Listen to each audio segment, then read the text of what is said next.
Bonjour, nous sommes en mathématiques secondaire 4, niveau CST. Nous travaillons la fonction du deuxième degré, aussi appelée la fonction quadratique.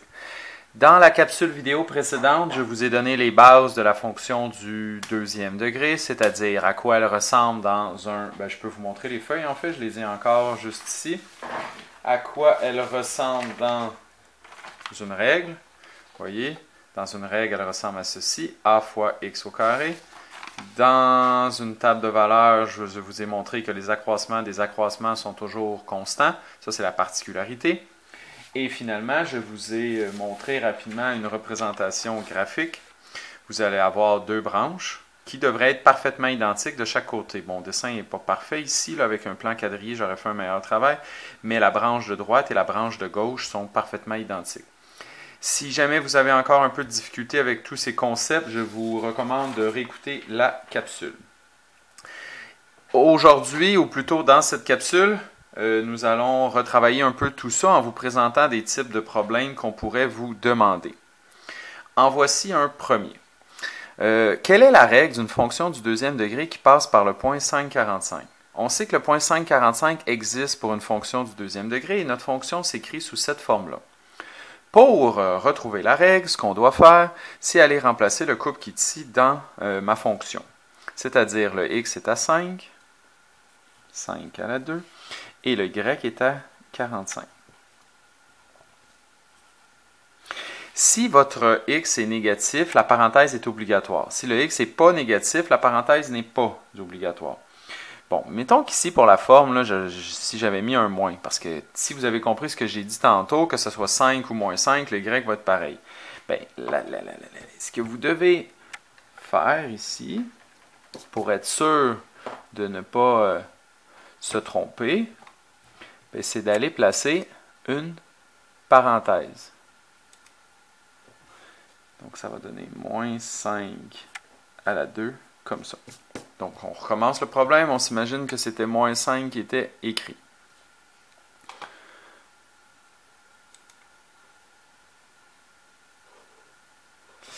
Qu'est-ce que ça nous donne? Ça donne moins 5 fois moins 5, ça fait 25. On peut mettre le 25 au début, hein, si on veut. Puis de l'autre côté, on a le 45.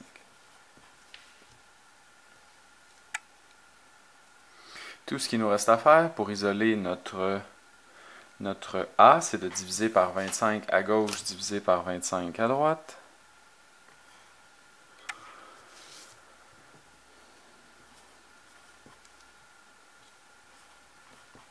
Et 45 divisé par 25, je vais être bien honnête avec vous, ça donne 2 points et des poussières. 1,8. Vous voyez, je pensais que je serais dans les deux, mais non, c'est vrai, 25 fois 2, ça donne... 25 fois 2, ça donne 50. Donc, il fallait que je sois plus petit que 50. Qu'est-ce que j'ai trouvé? Ben, j'ai trouvé que la règle de ma fonction, là, tout ça, m'indique que ma règle va être f de x est égale à 1,8 x à la 2. Et nous avons trouvé la règle de la fonction du deuxième degré. Pour une représentation graphique, à quoi ça ressemble? Là, pour l'instant, je veux qu'on se pratique juste à déterminer si on a une ouverture vers le haut ou vers le bas. Vu que le A est positif, nous allons avoir une ouverture vers le haut.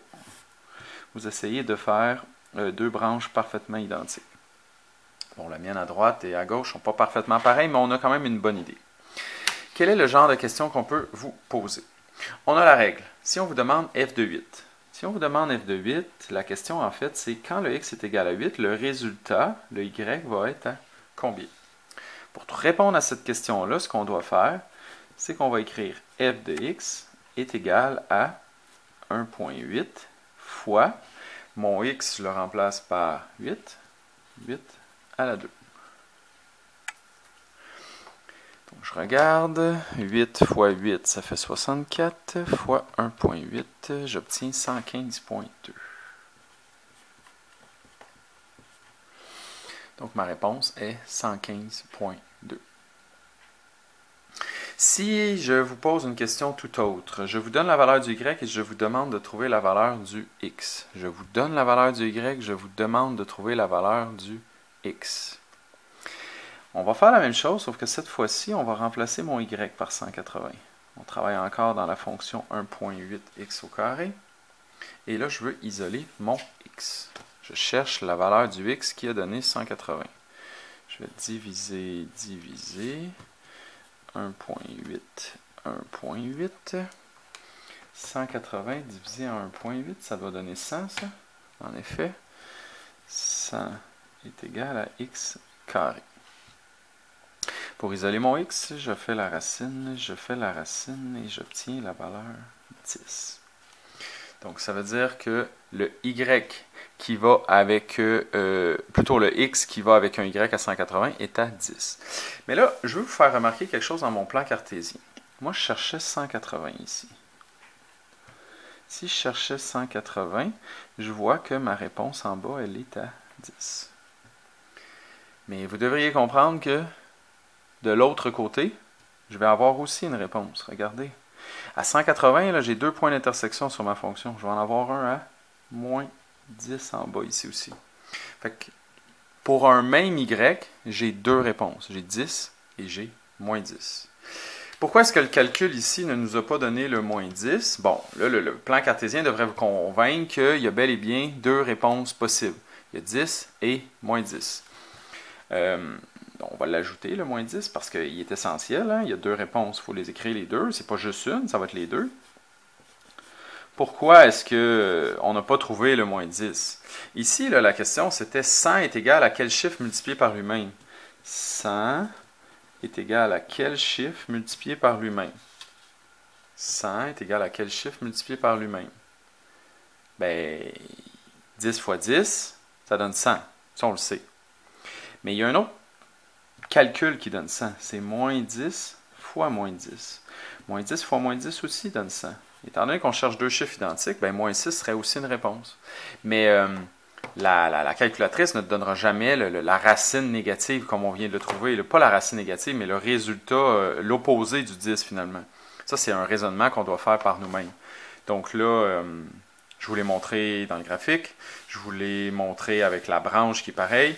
Je vous l'explique comme ça, que deux chiffres identiques qui donnent 100, ben on pourrait prendre moins 10 et moins 10 aussi. Donc, voilà. Ce qui est important de se souvenir, c'est comment trouver la règle. Quand tu cherches un x, ben, tu vas avoir une seule réponse possible. Et si tu cherches un y, ben, on l'a vu ici, là, tu vas avoir deux réponses possibles. En espérant que cette capsule vous a aidé, je vous remercie pour votre écoute et bon travail.